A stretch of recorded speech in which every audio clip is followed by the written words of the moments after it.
ભાગવત છે એ ભગવાનનું સાકાર સ્વરૂપ છે, વાંગ્મય સ્વરૂપ છે. એની આપણે વંદના કરીએ.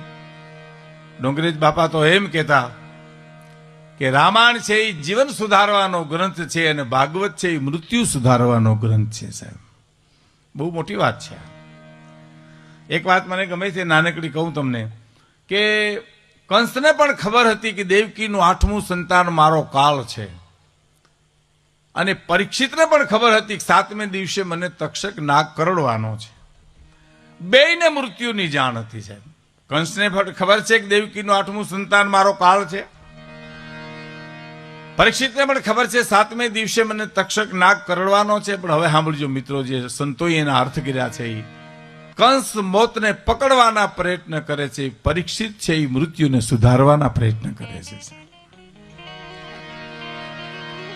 હવે જાણ તો બેયને છે, પણ એક પકડવાના પ્રયત્ન કરે છે મૃત્યુને, ને એક જીવન મૃત્યુને સુધારવાના પ્રયત્ન કરે છે. એમ ખબર સંતને છે મરવું છે ને, એટલી જ ખબર પછી મૂર્ખાને પણ છે મરવું છે. પણ સંત બિસ્તરો બાંધીને કુટિયામાં બેઠો, ગાયલ હું તો તારી રાહ જોઈને બેઠો છું. એમ સંત મોતને પકડે છે કે વયું આવ્યા ના, મોત મૂર્ખાને પકડે છે કે અમે લેવા આવ્યા તને.